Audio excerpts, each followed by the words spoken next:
is going on, everybody? Welcome to a brand new episode of EBC Sports International. I'm your host, Michael Hudson, coming at you from Seattle, Washington. Before we continue on with our show, we have to see who is on our panel for tonight. Let's introduce them. So first and foremost, we have from Toronto, Canada, Albert CC. How you doing, man? What's up, Mike? Glad to be here. Let's talk some sports. Let's do this, baby. Let's do it. Also joining us from Santa Rosa, Laguna, Philippines, we have Ben Keanu Reeves Bernaldez.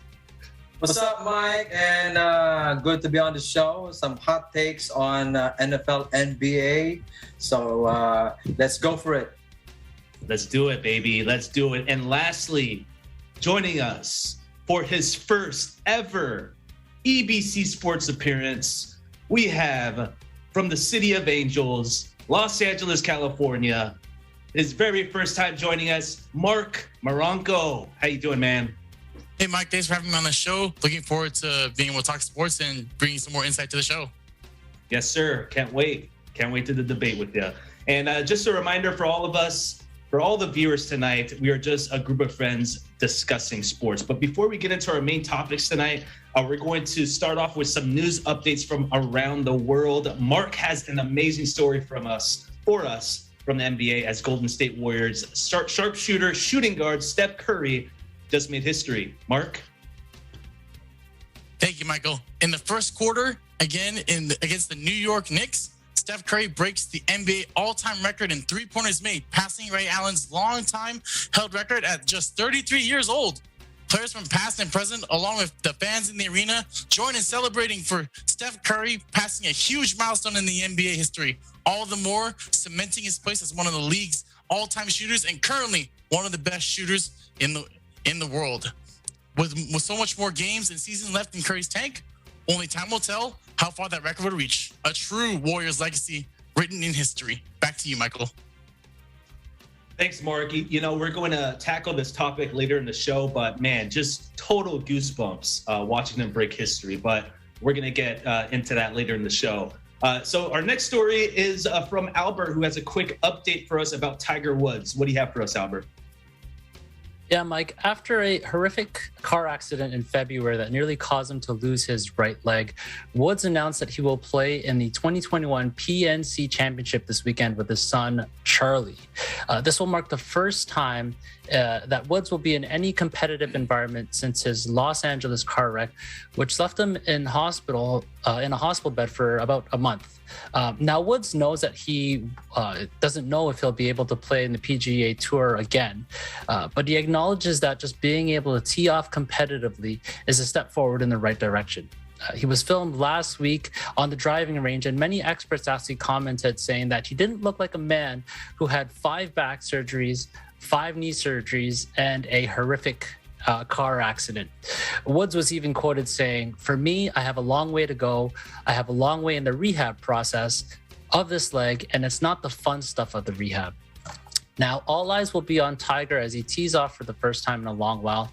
But if last year's PNC Championship taught us anything, the talk of the town might just be the younger Woods, as Charlie may once again steal the show. Back to you, Mike. Appreciate it, Albert. Man, this excites me like crazy. The GOAT is back. He's swinging well. I saw him on a couple holes earlier today, and he just, man, it's incredible that he's even back on the golf course this early. So appreciate the story, Albert. Lastly, we're going to swing over to Ben, who has the latest for us from the Philippines. Thank you, Mike. Nonito, the Filipino Flash Donaire Jr. and fellow Filipino fighter Mark Magnifico Magsayo were among the major awardees in the World Boxing Council's Best of 2021. Donaire, the oldest reigning bantamweight champion at 39, was given the Comeback of the Year award, while Magsayo was named Prospect of the Year. The Filipino Flash began his comeback trail with a 4th-round stoppage of French-Moroccan Nordine Obali to win the WBC title last May. He followed this up with another stoppage, this time against fellow Filipino Raymart Gabalio, also in the 4th round over the weekend. Donaire's co-awardee was female boxer Jessica Gonzalez. Magsayo, meanwhile, scored an impressive 10th round knockout over Julio Sea last August.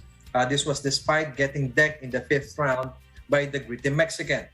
Mexican superstar Saul Canelo Alvarez was named Boxer of the Year, and he was also given the WBC Cares Award and an Event of the Year in award for his bout against Caleb Plant last November.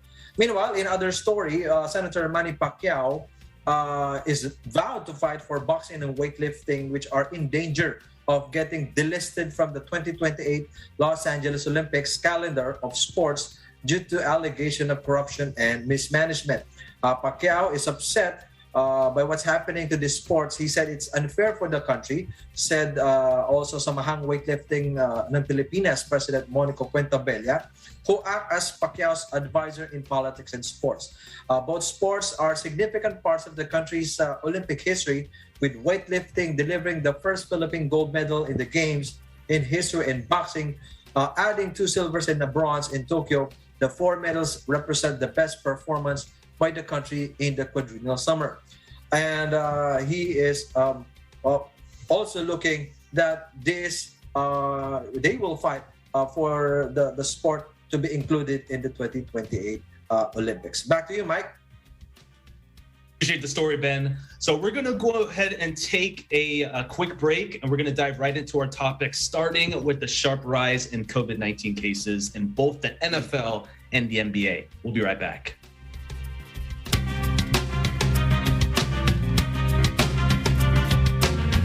When things are tough and all you want is a sweet treat, many of us turn to chocolates.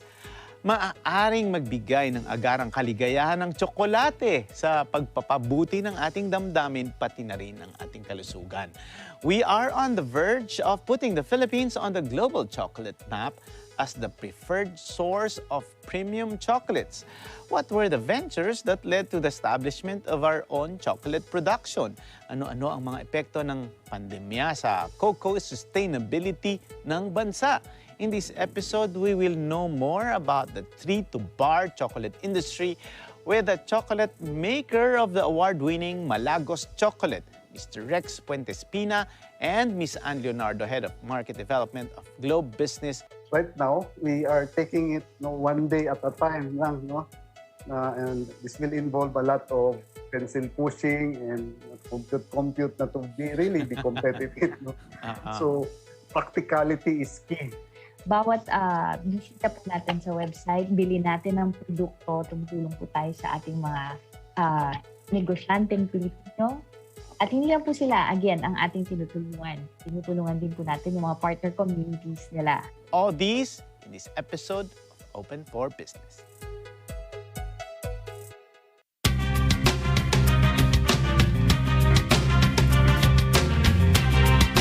Hey everybody, how you doing, sports fans? This is Michael Hudson, and we are back with EBC Sports International. So we're going to go ahead and dive right into our first topic of tonight. So this past week, there has been a huge rise in COVID-19 cases in both the NFL and the NBA.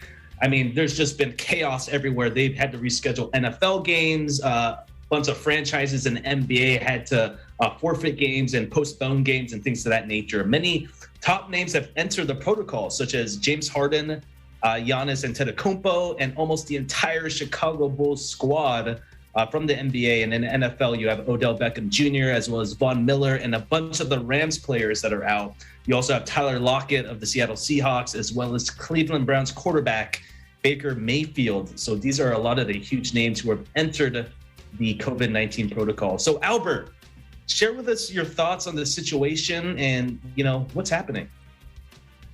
It's tough, it's definitely different times as well too. We can all remember 2 years ago with the Rudy Gay incident and how the NBA sort of shut down after one positive COVID case. Now it seems like what you said, left and right, we're hearing, these COVID protocols for certain players, whether they be role players or star players. And the leagues are trying their best to sort of truck along and put out the best product out there for the fans. But at the same time, you have to sort of take a look at the other side of the coin with regards to player safety as well. And like what you said, like give an example, that the Raptors versus Chicago Bulls game had to be postponed because they couldn't put 8 players together, which is the league minimum for the NBA. there's a lot of unknowns and sort of uncertainties. We all know that with the NBA, they had about 95% vaccination rate, but it's still rampant. It's still spreading quite frequently amongst players and even amongst staffers as well too. And like what you said with regards to the James Harden incident and the Brooklyn Nets, some of them were found out they're not going to be able to play 2 hours before tip-off time. It feels like we're sort of approaching like a tipping point with regards to these leagues where it's going to take just a little bit more for them to put a pause to play. And what I feel like, if one league pauses the game or pauses their games and puts the league on hold, all of the leagues are going to sort of follow suit. So it's going to be interesting to see what route these leagues take and how they can keep these players safe. Yeah, man, absolutely. I mean, I think it's safe to say that we haven't really seen anything like this. I mean, you just have an explosion of these new cases coming through with all these athletes. And I mean, both the NFL and the NBA, I mean, they're rigorously testing. I mean, they test every single day. And now it's just to the point where it's just like, I mean, are these tests really legitimate? I'm pretty sure. I mean, they probably are. But I mean, you have, in the rare case, Tyler Higbee from the Rams, who had a false positive, and a couple other players with false positives as well. So, speaking of putting the schedules on hold, Ben, do you foresee possibly any of these two major leagues putting the season on temporary hold if the positive cases continue? Definitely, Mike. It's going to... they would have to resort for a postponement of the season for both NFL and NBA. Just last month, since Monday, nearly 100 NFL players have tested positive for COVID-19. And the league's most significant outbreak since the pandemic started in spring 2020. At least 39 NBA players were in the league's COVID-19 health and safety protocols by Thursday evening. So while the NFL have shut down 3 teams through the holiday break, and the NBA have also suspended some schedules for the games. I think the NFL Players Association agreed to a new rules that they have to place the league's 32 teams in the restrictive protocols until Monday, and they also have to review their protocols as well as with the NBA Players Association. They have agreed to update their protocols for the holiday season according to the memo they have submitted to the NBA office. And it will really require for this league to impose a stricter protocols for every team. It seems that the players are becoming relaxed, and since we become more lenient and more our players are kind of forgetting that there's still a virus outbreak, and we don't have to be complacent with this, because if they really value their profession and their livelihood as well, they have to be mindful of their health and what they're doing as well. They have to also look also for their teammates, the team as a whole and the organization as a whole, because it affects everyone. So if one player doesn't follow the protocol and becomes relaxed, and that is a domino effect, and everything will get affected by the situation as well. And we don't want to have what happened in the early stage of the COVID pandemic, wherein there's no sports, and we don't want that to happen. So if we want to have NBA and NFL games, they have to abide by a stricter protocols. Absolutely. So I totally agree with that, Ben. And in addition to strict protocols, Mark, what are your thoughts on the I mean, what should the NBA and NFL do? I mean, I don't know the details of what athletes can or cannot do. I believe they have the freedom to basically go around. They're just not locked into their homes all day. Mark, what do you think that the league should do so they can basically pipe down the spread of the COVID-19? Well, definitely, Mike. And we did see when they were playing in the bubble how it was definitely a lot stricter, especially with things being more contained and players even still doing daily tests to ensure that the the disease is spreading. But even if you look at the current rules for COVID-19 protocols now for NBA players, they have to undergo daily testing before even entering facilities, interacting with players. They go same-day game testing to ensure that those same protocols are met. There's no indoor dining in the same room. They need to keep 6 feet. And this is for unvaccinated players, because players still have the right to choose to not get the vaccine. Although we're at a 90% and above rate for the players being vaccinated, they still have that choice. We see the example with the whole Kyrie Irving situation.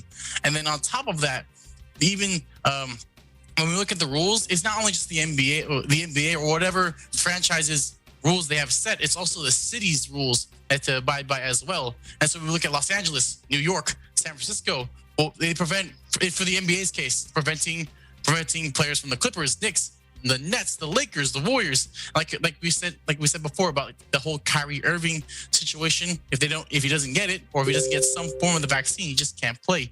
So then, right now, it really just depends on how we view it. They currently are strict, but it's just on how the players react to it, and if they want to continue to follow it, because of course we might not be seeing things behind the news or behind the camera that might be going on. Like how you said, there could be like the trust of these reports might not be clear, and so we're just gonna have to wait and see the consistency and the validity of all these reports coming in, and hopefully we get things to become more clear, especially if protocols become more strict. Yeah, absolutely, Mark. And you mentioned Kyrie Irving. There's actually a report that just came out that he's returning to the team and he's playing only road games. So that's how rampant this has been, because I mean, basically all the Nets players are infected. So he's going to be coming back and he'll be playing the road games moving forward. So that's a pretty interesting story right there in itself. Albert, I wanted to go back to you. So with everything that's happening, I mean, who's to blame? Are we blaming the owners? Are we blaming the teams just getting complacent, like what Ben mentioned earlier, or is it the players? What's your opinion on that? It's tough to say, right? So you take the example of, let's say, the Seattle Seahawks and Tyler Lockett, who Tyler Lockett has, yes, he has positive in COVID-19, but the Seahawks are an organization who pride themselves in sort of being able to follow the rules and ensuring that, you know, no one is taking those unnecessary risks. But at the same time, too, it could have been out of their control that Tyler Lockett did in fact get positive. So as much as you can implement these rules and these players to follow along with it, it's tough to, you know, bypass disease because it is so contagious. And although these players and the personnel are trying to do their best to avoid, of course, getting contracted with COVID-19, sometimes it's just out of their control and they don't even know they're contracting it, right? So it's very tough from that point of view. Totally. Well, you know, with that being said, guys, you know, we'll like always, viewers, we're gonna keep you posted on you know, the most up-to-date news of what goes on. But rescheduling of games have happened, and let's just hope that sports is not taken away from us. So we will keep you posted on that. So we're gonna go ahead and stay with the NBA here and talk about Los Angeles Laker Russell Westbrook, who has been involved with some trade rumors as the trade deadline approaches. So Mark, we're going to go to you since you are from the City of Angels. What is going on with the Russell Westbrook situation, and do you believe these rumors? So Mike, I believe with the whole thing going on with Russell Westbrook, it definitely lays back to his time in Oklahoma City with the Houston Rockets, and even in the Washington Wizards, how Russ can put up such a crazy stat package. You know, the whole Mr. Triple-Double himself, right? It's crazy how an NBA player like at this caliber still gets very slept on in his ability to be able to lead on the basketball court. And so they were hoping that Westbrook would be able to fill the shoes of LeBron whenever he needed to take a break, or whenever AD needed to take a break. Westbrook was supposed to be that guy to step in to give these guys a break for when the playoffs come, they can be ready like how they were ready in the bubble. And it just didn't pan out that way. And so if we look at other stars, for example, Carmelo Anthony, those are getting in that age. And although Westbrook's 33, the way that he plays just doesn't match the way that he plays for the Lakers. You know, it's very LeBron heavy. Like whatever LeBron needs, he gets, right? And so they needed shooters most indefinitely. And so with the whole Russell Westbrook situation, His role is more suited for a dominant six-man type figure, although that was something that he wouldn't want to do. It's something that fits more of his role very well. But then, teams are still going to look at him and say, that's Russell Westbrook. This is a guy that's going to get me a triple-double, could give me a triple-double almost any night. And so, although some teams might not think it's a good fit, the value of Russell Westbrook is still there. And I think teams should definitely try to get for him if they're looking for a strong leader in the locker room and someone who will show passion on and off the court every single night.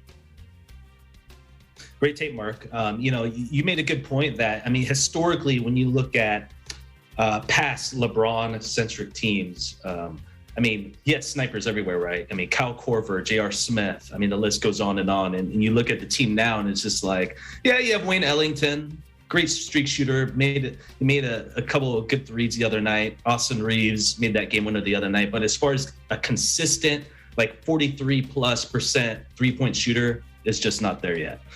Ben, speaking of Russ, we look at Russell Westbrook. He's definitely a first ballot Hall of Famer. He's one of the NBA greats. Do you think the Lakers are just being a little bit too impatient with him right now?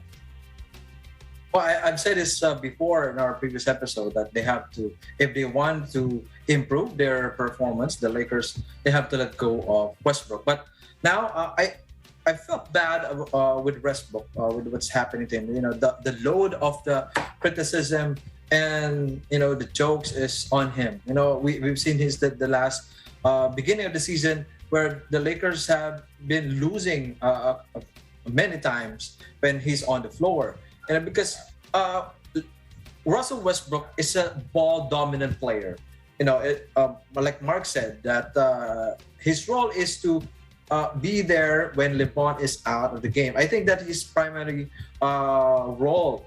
But now that there are times that he cannot really carry the team, instead of winning for the team, he's more of making his stats, he's making points, and making sure that he does that. But I'm not sure that if that's really his goal whenever he's on the floor. But in their last win, their exciting win, when you saw that in overtime where he made a 3-point shot that made them an tie ball game, and then their next possession I thought he was gonna shoot it again, but he passed it on to Reeves and they were able to win that game. But those kind of things that Russ should have to really work on his game, and I have to give props for Westbrook for all the teams in all the teams he went to. He'd really gave his all, and I'm sure that the Wizards are happy with that trade by the Lakers. And you see Kentavious Caldwell-Pope and Kyle Kuzma and Montrezl Harrell are doing well in the Wizards. Not so for Westbrook, and we'll see if the Lakers are going to let him go, if they are really impatient about. I think it's going to be a team effort, not just Westbrook. Let's not blame it all to Westbrook.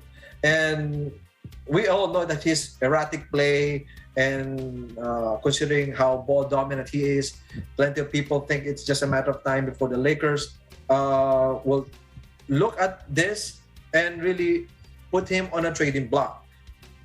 We're not hearing from LeBron James. I don't know what his side of all this story behind Westbrook, but I think if he really wants to have a championship ring, he really have to assess his self and what he can contribute for the team that he is in.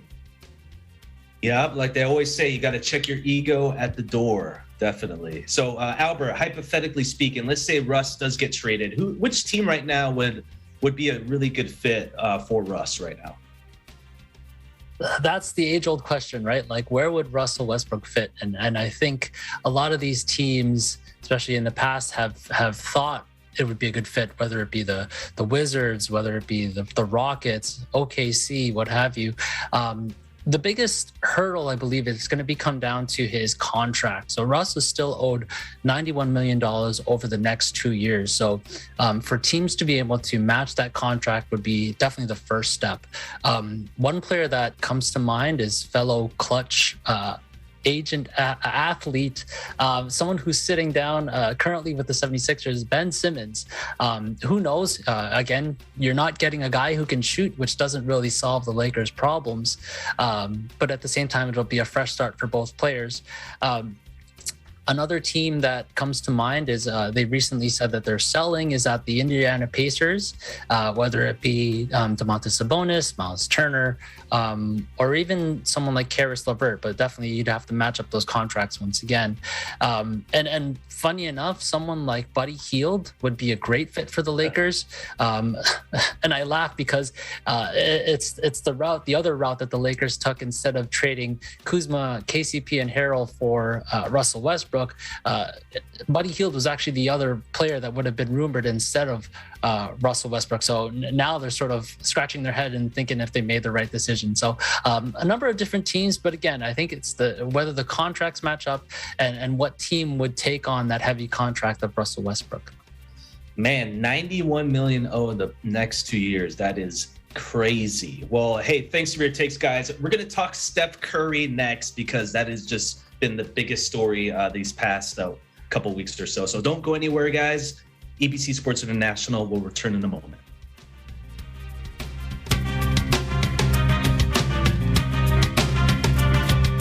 Dapat tayo magsimulang gumawa ng sapatos. Kailangan nating unahin yung gamot ng lola niyo. Paano sa mapadali? Bomber!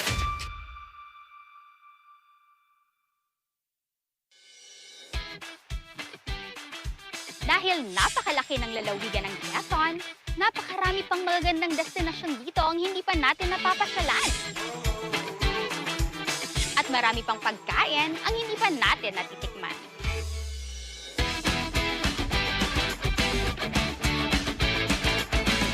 Kaya hindi pa rin natatapos ang ating pamamasyal. Tara, ating pasyalan ang bayan na nasa pinakadulong bahagi ng Quezon, ang San Andres.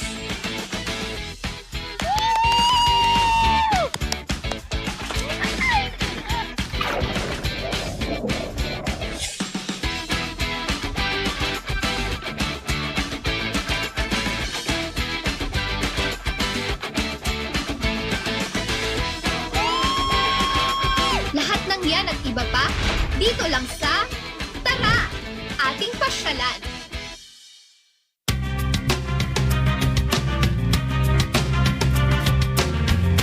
Hey, sports fans, welcome back to EBC Sports International. Golden State Warriors superstar Steph Curry made history just a few days ago as he surpassed NBA great Ray Allen on the all-time three-pointers made list. Doing it against the New York Knicks, Curry broke the record midway through the first quarter. So, Ben, what does this record mean for Curry's overall legacy?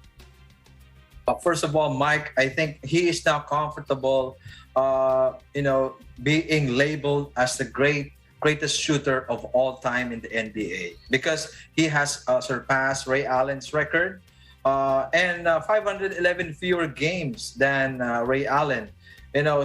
Steph made 2,977 and in just 789 games, while Ray Allen made 2,973 in 1,300 games. So I think he will be making more of this record in the record books. But aside from the impressive record that he has made, and Steph has really changed the game, how the basketball is played in the NBA, and more players are now really trying to also improve themselves, their outside shooting as well. And you look at the roster of the Warriors, almost everyone shoot at the three-point area. Nobody, I could say, that hasn't really shot a three-pointer in the Warriors lineup. But that's also made Steph Curry the greatest shooter of all time, but also for me the greatest player, probably in the top 5 or top 6, is how he changed the game of basketball, how a shooter like him can really make an impact and carry a team to win consecutive multiple championships. And we've seen how he is before. When we look at the superstar players, we see the likes of Kobe Bryant, Michael Jordan, Shaquille O'Neal, also big players and not really that much of a shooter, a great shooter like Steph Curry. And my reaction to for him making that record is really an impressive feat, and I think nobody can really beat that because he's still 33 years old and he has more years to come. And the way he's playing right now, this is going to be a difficult task to beat whoever is attempting to do that. Unless Klay Thompson, we don't know, but I think only Steph Curry is the greatest shooter of all time in the NBA, and that cement his legacy as one of the greatest player also in the NBA. Not just being a great shooter, but also how he changed the game and how a lot of kids right now are trying to be Steph Curry, not LeBron James or other players. And I am looking at the Warriors this season to go all the way to the championship, and hopefully they win another ring in their belt. You heard it here first. Ben, Golden State Warriors, NBA champs this year. So, Albert, we already know Steph Curry, greatest shooter of all time. So where do you think breaking this record lands him as far as like the all-time greats go? It's tough. Yeah, yes, I have to echo what Ben had said with regards to greatest shooter and all the different accolades that he mentioned and his ability to change the game of basketball, and that really reflects on someone's legacy, someone's ability to change the game and the way that it's played. In terms of where he stands in the greatest in terms of basketball, definitely probably in like the top 5, top 6. Of course, you have to take into consideration the other side of the basketball, literally, the defensive side as well too. But in terms of offensive prowess and ability to, create his own shot, his ability to get open, which I think is a lot of people, they don't really understand and see that skill. The reason why he's able to get these shots and get such a high volume of it is because of his ability to get open and his quickness around the court. So like what Ben said, Steph Curry, he's got a lot more in the bag still, doing that or breaking that record in just a little over half the time that Ray Allen had to. And like what his hat said when he put on his hat after breaking the record, it said 294 and counting. So let's keep an eye out on how high this record will go. And it's definitely going to be one of those records that's almost untouchable, so to speak. So even guys like, Fred VanVleet, he was quoted saying, Steph has made it possible for me to be in the NBA first and foremost.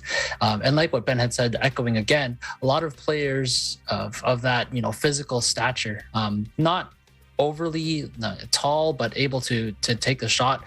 Fred VanVleet, Trae Young, all these young guys who sort of mimic the range in the game of Steph Curry.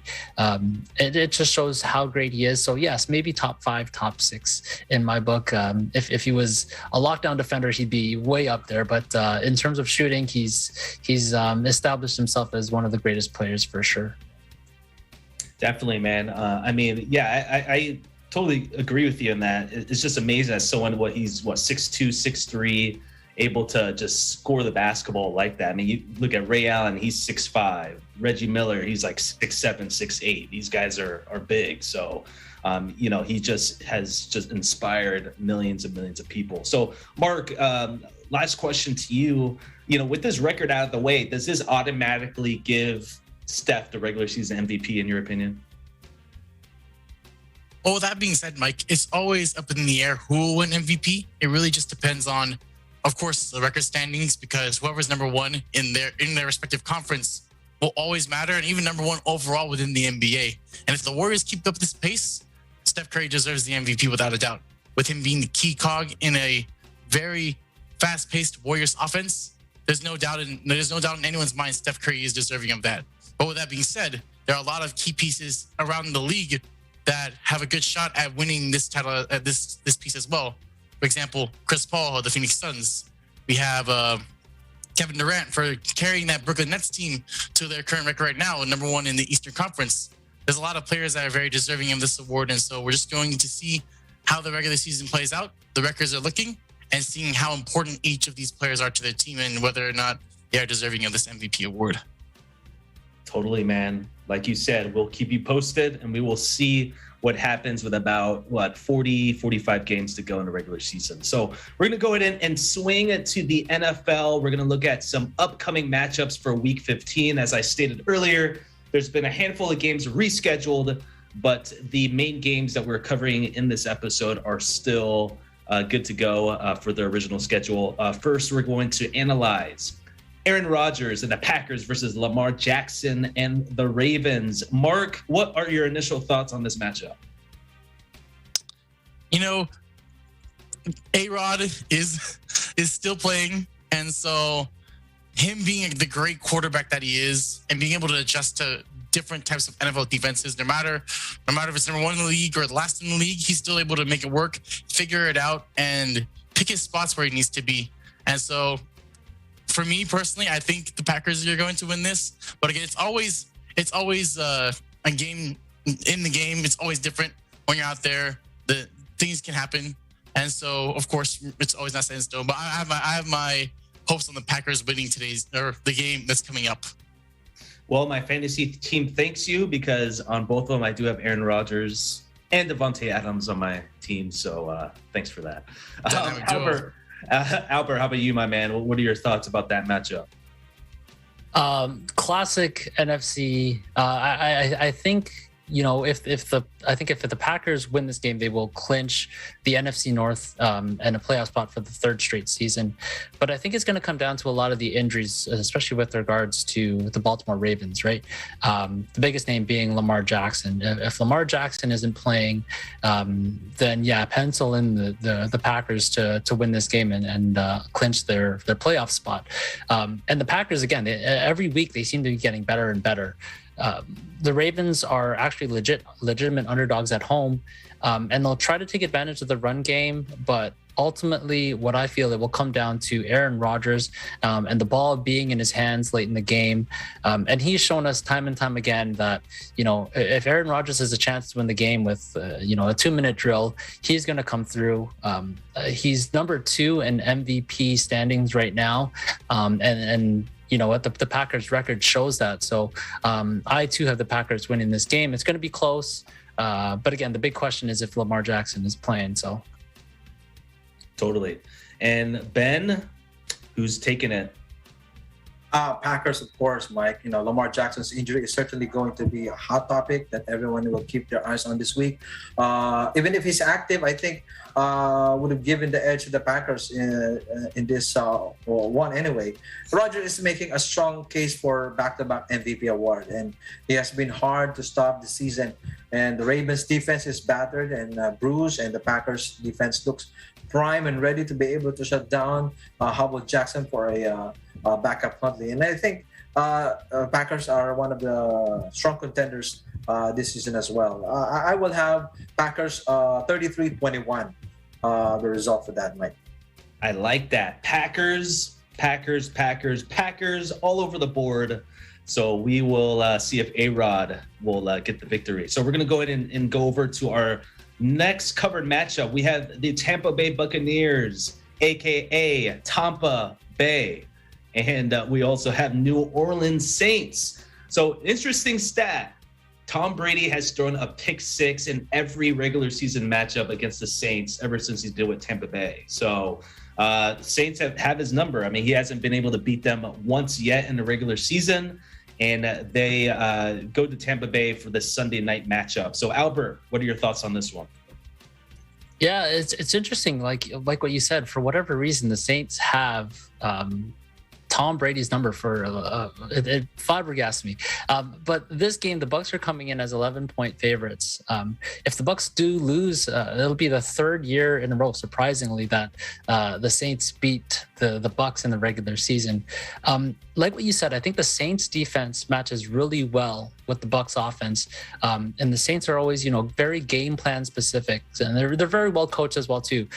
For example, Marshawn Lattimore, I think he matches really well against Mike Evans, and he might even take him out of the game just in terms of that one-on-one coverage. And I do think the Saints front four will be able to get to Brady as well too, given that pressure. One side from the Saints, though, is that Taysom Hill was still wearing that splint on his finger. And you know what? The only way I see the Saints winning this game is if they throw the ball. Yes, they'll get Alvin Kamara a couple good runs here and there. But in order for the Saints to win, I feel like Taysom Hill is going to have to throw the ball. And given his track record recently, it's not looking good for the Saints. So I think the Bucks finally break the streak, and Tom Brady is going to be able to beat the Saints this week. Yes, sir. Yes, sir. Ben, what do the Buccaneers have to do to get their first regular season victory over the Saints in 3 seasons? And I really want to get even with the Saints when they beat us, when they beat the Bucks in their first outings. And that was a really disappointing loss. But the Buccaneers are coming off a win against the Bills that gave them a 4-game winning streak, so they have the momentum. And I want them to really get even with the Saints and really continue that winning streak. And of course, Brady MVP season and performance definitely is looking back to get even with the Saints in their next schedule. So I'm hoping for the Bucs. It's going to be a tough game, but I'm gonna be open with this, so it's gonna be exciting for me to watch. But I'm hoping for the Bucs to win this game. Totally. And Mark, share with us predictions: Bucs versus Saints. Keep it short. I think the Bucs are gonna win it. They're 6-0 at home. Came off of 4 in a row, and the Saints just won theirs last night. The last time they went out, and so I'm thinking that Tom Brady, being Tom Brady, he's gonna do his magic. It's gonna be difficult for the Saints to do it, even though of course they've been having success with Tom Brady. But I'm pretty sure he's gonna figure out a way. Especially with 6-0 at home, they're gonna want to stay undefeated at home. So that's all I got for you, Mike. Yeah, totally, man. Both teams are kind of in a must-win situation. You have the Saints kind of on the fringe of the wild card. You have the Bucs who want to get that number 1 seed so they can get that first-round bye. But one last Tom Brady stat, guys, is ever since he's joined Tampa Bay in the red zone, meaning 10 yards to the touchdown, he has 53 touchdowns and 0 interceptions. Totally amazing. So just a food for thought for you guys. But appreciate the takes. We will be taking a quick break, and when we come back, we're going to talk about more NFL as well as tackle our question of the week. We'll be right back.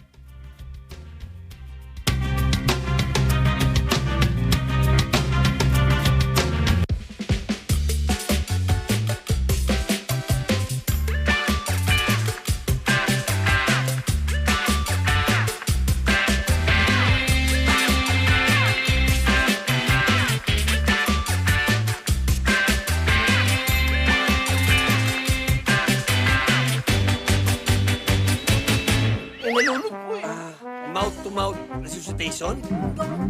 Pag-break na daw po si Martin sa atin. Kainan, hindi ko kailangan makita kasi maalala na kita. Magnakaw doon! Bilisan mo! Pulis! Tulungan mo na. Pulis! Saan ang tumakbo? Bakit mo pinipigilan? Ang ganda mo kasi. Ang inyong pinakabagong gag show. Dito sa Net25. Walang iba kundi ang Quezon City!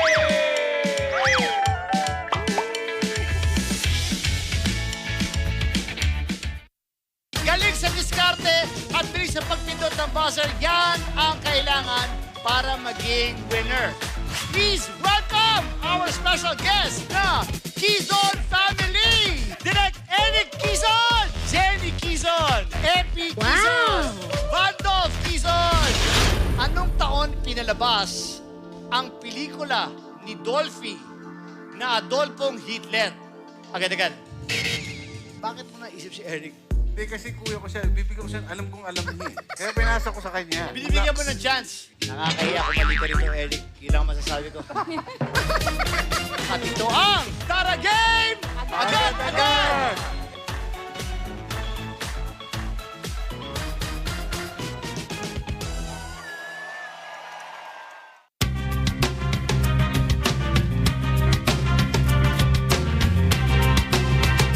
Welcome back to EBC Sports International. I'm Michael Hudson, coming at you from Seattle, Washington.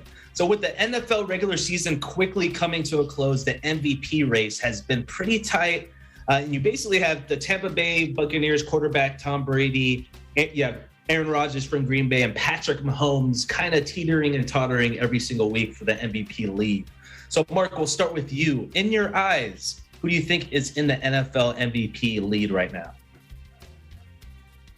Realistically, I want to put Tom Brady in there for what he's been doing for the Buccaneers, but dark horse pick Kyler Murray of the Cardinals. I believe with what he's been doing in the NFC West, being especially up against the Rams as their close competitors in that division, being 7-0 away from home is really impressive, especially for a young quarterback getting his way and making his presence felt in the NFL. So I think that's a really good pick as a dark horse candidate for MVP, Kyler Murray, and then again Tom Brady for MVP because it's Tom Brady, right? Yep, it's Tom Brady, right? I mean, we look at the stats. I believe Tom Brady has 34 touchdowns. Aaron Rodgers is like at 32. Tom Brady 10 interceptions. Aaron Rodgers at 7 interceptions. Aaron Rodgers did miss one game due to COVID, and Kyler Murray had missed, I believe he missed 3 or 4 games due to his ankle injury. Ben, next with you. As far as dark horses go, besides that top 3, who do you think has a chance to make a move or at least make a push to winning the NFL MVP? Definitely Kyler Murray is there. Bills quarterback Josh Allen is going to be there as well. And Matthew Stafford of the Rams. The Rams are playing really well as well. Let's look at the list. We have a list that will probably on the top 10 picks to win the NFL MVP. Of course, my number 1 pick will be Tom Brady. And you have Aaron Rodgers on top 5. Dak Prescott on the 6th of Dallas Cowboys. Lamar Jackson of the Ravens. I will put also Justin Herbert of LA Chargers. And the Titans, Ryan Tannehill and Derek Carr of Las Vegas Raiders. And this for me, I think on the top 10 for the MVP race for the NFL MVP 2021. But for the Bucs Nation, prepare yourselves for the GOAT to take home his 4th NFL MVP award. This is crazy how that top 10 list is just quarterbacks. I mean, obviously, it's a quarterback-centric league. They're the most important position on the field. But Sure. It's just interesting how there's not any other. I guess that's why they have a defensive player of the year and things like that. But Albert, that brings a question to my mind. I mean, you see that list, you see 10 quarterbacks. What non-quarterback players you feel has a chance to make a push or at least should be recognized to be an MVP candidate? Yeah, again, like what you said, that list is all quarterbacks and it sort of shunts all the other positions in football, even though some of them are as equally as important. One name that always comes up, especially on the defensive side, is Rams' Aaron Donald. He's someone who, can change the game. He can put so much pressure on the quarterback such that it shuts the offense down. The amount of sacks and the amount of times he's actually been recognized as Defensive Player of the Year, it's unmatched. Does the league and does the media sort of value defense that much that they would actually consider him for MVP? I don't know. Maybe one day we'll see. But again, in a league that shines with offense and the flashiness of a quarterback, I feel like the quarterbacks are always going to be front and center in terms of MVPs. Maybe one day we'll see a different position. If a running back has a blowout year where he destroys all these records, then maybe. But as of right now, it's quarterback for QB or bust, right? Yeah, totally. And speaking of running backs, I mean, if Derrick Henry didn't get hurt, I think he would have had a solid chance to win. I mean, he was just on a tear, and he was definitely on pace on breaking that record, especially with having that extra game in the regular season to break that all-time rushing record. And also another defensive name I wanted to throw out there was Micah Parsons, the rookie from the Dallas Cowboys. In 13 games, he has 12 sacks and 57 tackles, which is just, I mean, for a rookie, that is very, very impressive. So yeah, good takes, guys. And we're going to go ahead and enter our question of the week. So we'll finish up with that. So as we discussed heavily on today's show, Steph Curry broke the NBA's all-time three-point record. So the question is, which sports record is the most impressive? So I'll go ahead and start. I have to go with Jack Nicklaus, 18 majors in the PGA Tour, because I feel like golf is probably one of the toughest sports out there right now. Ben, how about you, my man? Since that we're speaking of records and Scott Skiles, although his legacy as a coach isn't that really great, but he's in the NBA record books for most assists in a single game, 30 steals. Skiles completed the feat on December 30, 1990 in a 155-116 victory against the Denver Nuggets at the Orlando Arena. And I think the closest one to ever breaking that was Chicago native Kevin Porter, who made 29, and John Stockton made 28 assists. But these two have made 25 plus assists in a game on three different occasions. So I think that's impressive to have that many of assists. We're trying to really help the team win and for your teammates to score. And that's 30. And I think whoever's going to beat that, that's going to be impressive. Yeah, that is, man, 30 assists. That is crazy. Albert, how about you, man? I'm going to go with someone which I know the record is not going to be beaten unless something miraculous happens, is Cal Ripken Jr.'s record of 2,632 games played consecutively. Now, to put that into perspective, that's a little over 7 years in terms of games played, and especially now in this day and age in terms of rest and even with COVID, it's tough to see a player not only in baseball, let alone in all of professional sports, to be able to be that consistent and show up every single day for, again, let me say that number again, 2,632 games straight, not missed. So definitely untouchable. Cal Ripken, the Iron Man himself. No one is going to touch that record for a long shot. I think the only chance you can get it in is baseball because they play so many games. But even with that, to stay healthy for that long, it's going to be unmatched. So Cal Ripken Jr. is my record holder. That's most impressive. Yeah, man, I still remember like his last game when he hit that home run, man, that was like goosebumps everywhere. Crazy stat. And Mark, we'll close it out with you, man. What's the most impressive record in your book? So I have two, one official and one non-official. And so the official one for the 2018 NBA rookie class, they set a record with the most paid extensions given out, with over $1 billion in extensions in a single offseason. So these rookies are getting their bag. And then for the unofficial, there was a high school game going on, I forget which county, but then the score was 2-0. An official high school game, 2-0. Never gonna be broken ever again. This is a basketball game? A basketball game where two high school teams played, and the final score was 2-0. Four quarters. 4 quarters, yes. 4 quarters, 10 minutes each. Score was 2-0. Man, I'm gonna feel real sorry for the team that breaks down for a 1-0. That's gonna be something else. Man. Well, hey, thanks, guys. Thanks for sharing your takes and joining me tonight. And thank you to the viewers for joining us tonight. It's always a appreciation to have you join us.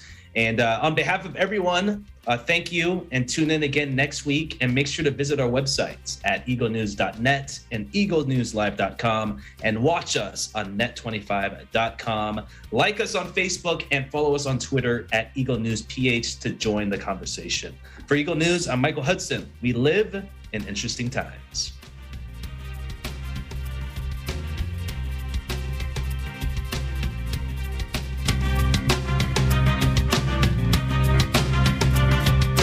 Napapansin ba ninyo lumiliwanag ang mundo pag magkasama tayo? Life is so much sweeter, everything feels better.